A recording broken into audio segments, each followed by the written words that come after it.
Assalamualaikum warahmatullahi wabarakatuh.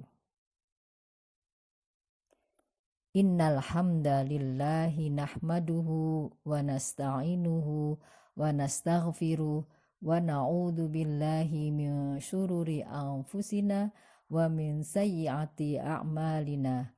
May yahdihillahu fala mudhillalah wa may yudlil fala hadiyalah. Asyhadu an la ilaha illallah wa asyhadu anna Muhammadan abduhu wa rasuluh. Allahumma salli ala Muhammad wa ala ali Muhammad. Ibu-ibu yang dirahmati Allah, bagaimana kabarnya? Semoga kita semua selalu dalam keadaan sehat dan semoga ibadah kita yang kita tunaikan sampai saat ini diterima oleh Allah Subhanahu wa ta'ala. Alhamdulillah, kajian pengantar Ulumul Quran sudah sampai ke bab 5, yaitu ilmu Makki wal Madani. Untuk kesempatan kali ini, saya akan membacakan bagian B, yaitu cara-cara untuk mengetahui Makkiyah dan Madaniyah surat-surat Al-Quran. Menurut Al-Ja'bari, untuk mengetahui Makkiyah dan Madaniyah surat-surat Al-Quran ada dua cara, ialah sama'i atau jalan riwayat dan kiasi atau jalan membanding-bandingkan yang satu dengan yang lain. Al-Ja'bari menegaskan bahwa yang dimaksud dengan sama'i ialah yang sampai berita turunnya kepada kita dengan salah satu daripada dua jalan itu. Kemudian ia memberikan contoh-contoh dan bukti atau data dan fakta yang menunjukkan bahwa dalam menentukan Makkiyah dan Madaniyah satu surat dipergunakan ijtihad atau kiasi.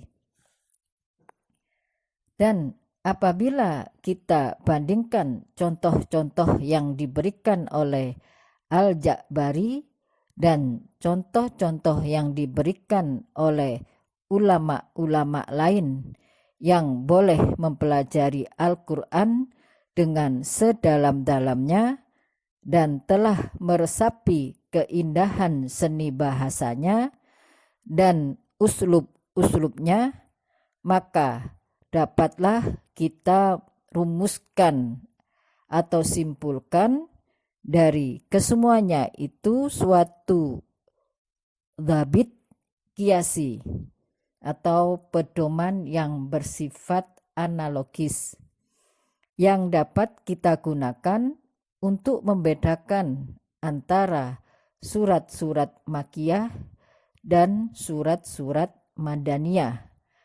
Dan dapat pula kita tentukan ciri-ciri yang khas untuk surat-surat Makkiyah dan Madaniyah. Dhabit kiasi ini alam praktek atau mengeterapkannya jarang sekali berbeda atau tidak tepat.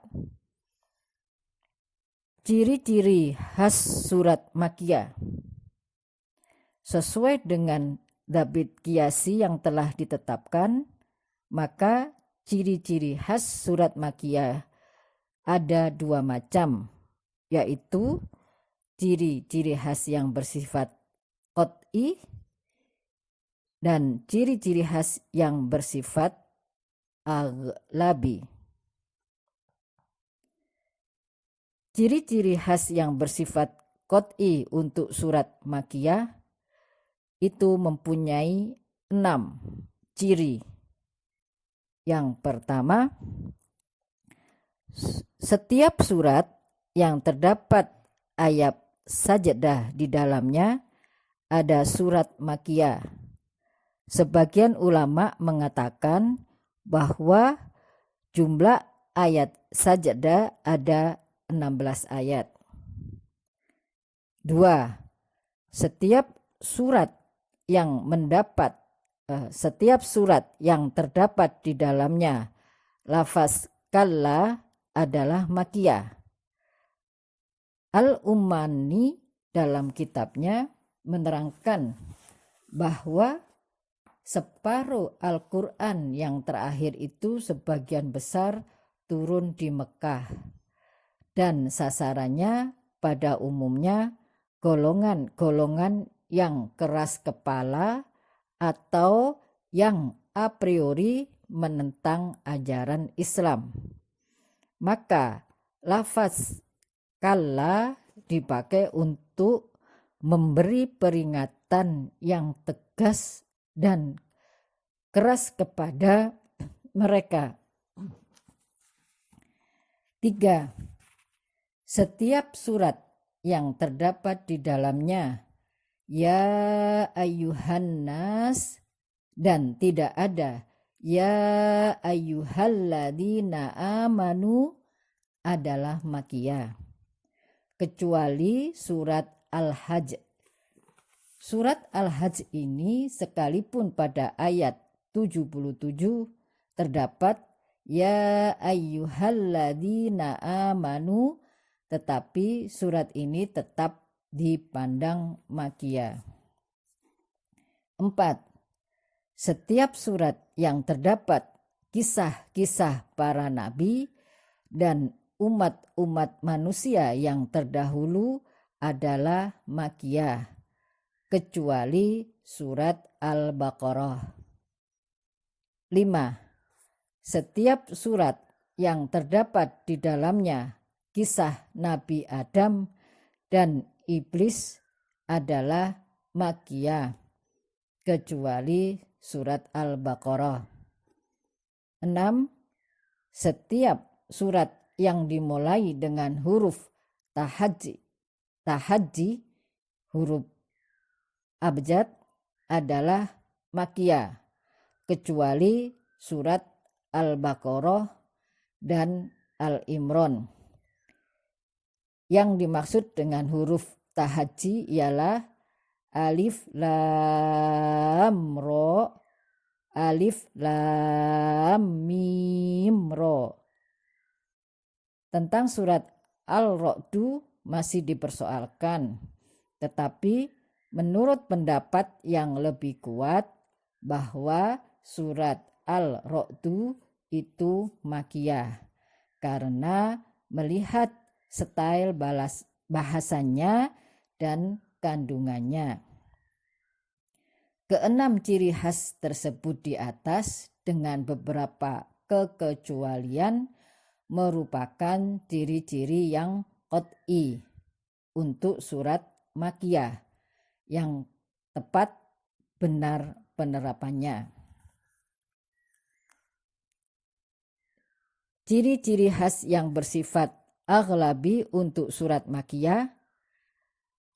Ada beberapa ciri khas lagi untuk surat Makkiyah, tetapi hanya bersifat aghlabi.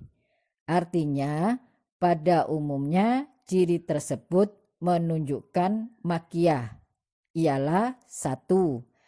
Ayat-ayat dan suratnya pendek atau ijaz. Nada perkataannya keras dan agak bersajak. 2. Mengandung seruan untuk beriman kepada Allah dan hari kiamat dan menggambarkan keadaan surga dan neraka. 3. Mengajak manusia untuk berakhlak yang mulia dan berjalan di atas jalan yang baik atau benar. 4. Membantah orang-orang musyrik dan menerangkan kesalahan-kesalahan kepercayaannya dan perbuatannya. 5. Terdapat banyak lafaz sumpah. Adapun ciri-ciri khas untuk surat Madaniyah. Ciri-ciri khas yang membedakan antara surat Madaniyah dan Makkiyah ada yang bersifat qot'i dan ada yang bersifat aghlabi. Ciri-ciri yang bersifat qot'i untuk surat Madaniyah adalah antara lain ialah A. Setiap surat yang mengandung izin berjihad atau berperang atau menyebut hal perang dan menjelaskan hukum-hukumnya adalah Madaniyah.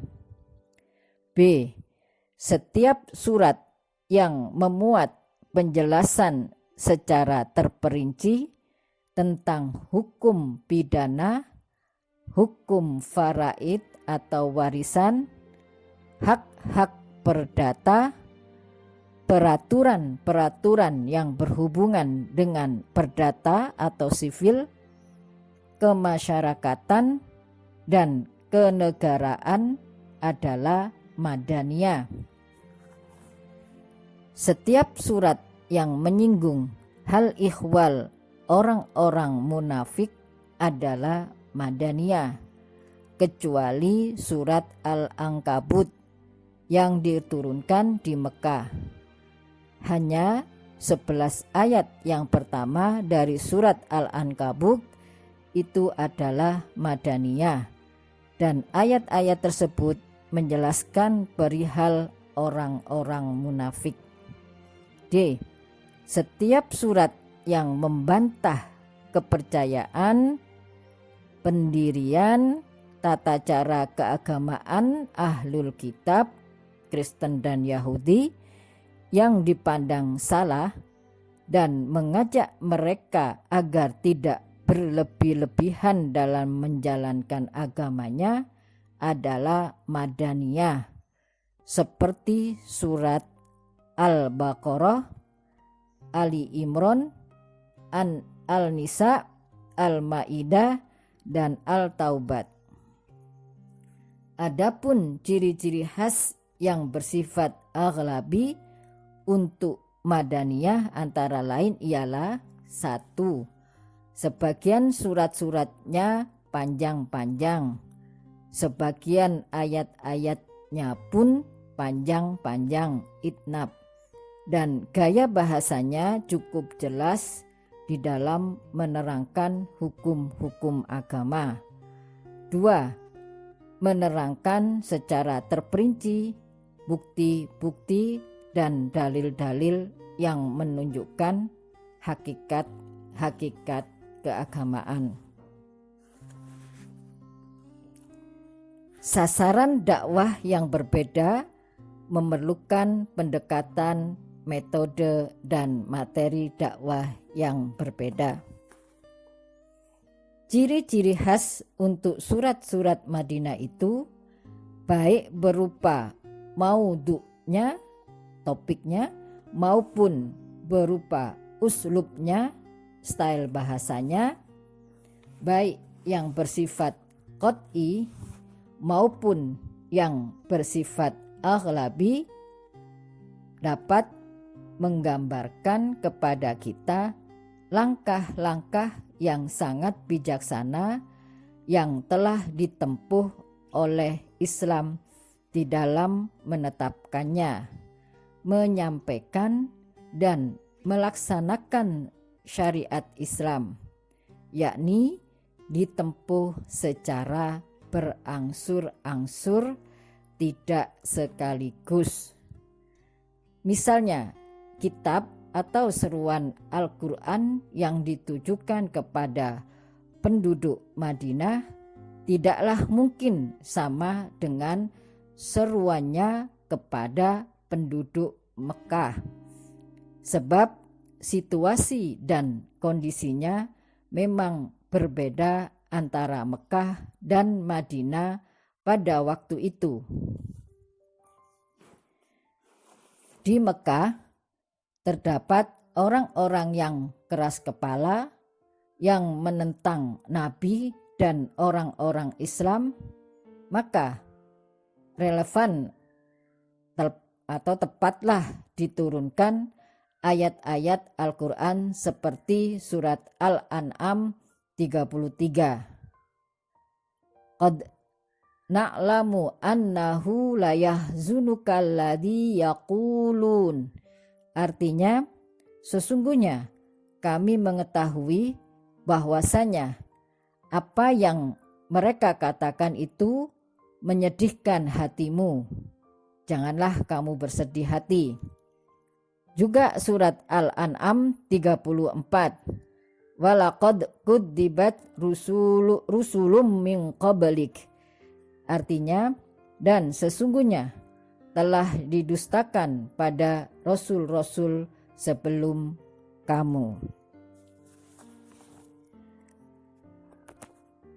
Dan demikian pula surat Al-Hijr ayat 14 sampai 15. Walau fatahna alaihim babam minas samai fadhallu fihi ya'rujun laqalu innama sukirat absaruna bal nahnu qaumum mashurun. Artinya, dan jika seandainya kami membukakan kepada mereka salah satu dari pintu-pintu langit, lalu mereka terus-menerus naik ke atasnya, tentulah mereka berkata, sesungguhnya pandangan kamilah yang dikaburkan, bahkan kami adalah orang-orang yang kena sihir. Karena itu, sesuai dengan situasi dan kondisi Mekah dan penduduknya, maka di Mekah banyak turun ayat yang mengetuk hati orang-orang musyrik dan bernada keras di dalam menunjukkan ketololan mereka serta menghibur Nabi dan orang-orang Islam di dalam menghadapi tantangan-tantangan dari mereka. Dan di samping itu terdapat ayat-ayat yang menganjurkan kepada Nabi dan orang-orang Islam agar bersifat toleran dan suka memberi maaf kepada mereka itu. Di Madinah, sesudah Nabi hijrah, terdapat 3 golongan manusia, ialah pertama, golongan Yahudi. Terhadap golongan ini, Al-Quran membantah dan mengoreksi serta mengajak mereka agar kembali kepada kalimat yang bersamaan antara mereka dengan umat Islam, yakni hanya bertuhan dan beribadah kepada Allah saja. Kedua, golongan munafik. Terhadap golongan ini, Al-Quran membuka kedok kejahatan-kejahatan dan rahasia-rahasianya. Ketiga, golongan Islam yang terdiri dari Muhajirin dan Ansor. Terhadap golongan Islam ini, Al-Quran di samping selalu mendorong agar umat Islam terus tetap menempuh jalan yang lurus, yang diridhoi oleh Allah. Juga Al-Quran secara bertahap memberikan aturan-aturan hukum agama yang mengatur kehidupan manusia secara perorangan maupun kemasyarakatan atau kenegaraan dalam bidang politik, ekonomi, sosial budaya, dan sebagainya. Dalam keadaan perang dan damai. Zakat misalnya tidaklah ada gunanya kalau diwajibkan di Mekah sebelum hijrah, sebab orang-orang Islam pada waktu itu pada umumnya terdiri dari orang-orang fakir miskin yang tertindas. Salat khauf yang hanya terjadi di waktu perang tidaklah ada artinya kalau diturunkan di Mekah sebelum hijrah. Sebab orang-orang Islam baru diizinkan perang setelah hijrah di Madinah. Karena itu relevanlah kalau dalam surat-surat Makkiyah tidak ada satu ayat pun yang menyinggung jihad dan hal-hal yang berhubungan dengan hukum perang. Kalau kita perhatikan dengan seksama, ciri-ciri khas yang qat'i dan aghlabi yang dapat membedakan antara surat-surat Makkiyah dan Madaniyah, maka dapatlah menunjukkan kepada kita bahwa sasaran dakwah yang berbeda memerlukan pendekatan atau metode dan materi dakwah yang berbeda pula, seperti yang dapat disaksikan pada wahyu atau surat dan ayat Al-Quran yang diturunkan di Mekah yang berkenaan dengan orang-orang musyrik Arab, dan wahyu yang turun di Madinah yang berkenaan dengan orang-orang Yahudi, orang-orang munafik, dan orang-orang Islam yang jelas berbeda, terutama mengenai gaya bahasa dan nada serta topik atau materinya. Demikian pembacaan buku pengantar Ulumul Quran. Semoga bermanfaat. Nasrun minallah wa fathun qarib wa basiril mu'minin. Assalamualaikum warahmatullahi wabarakatuh.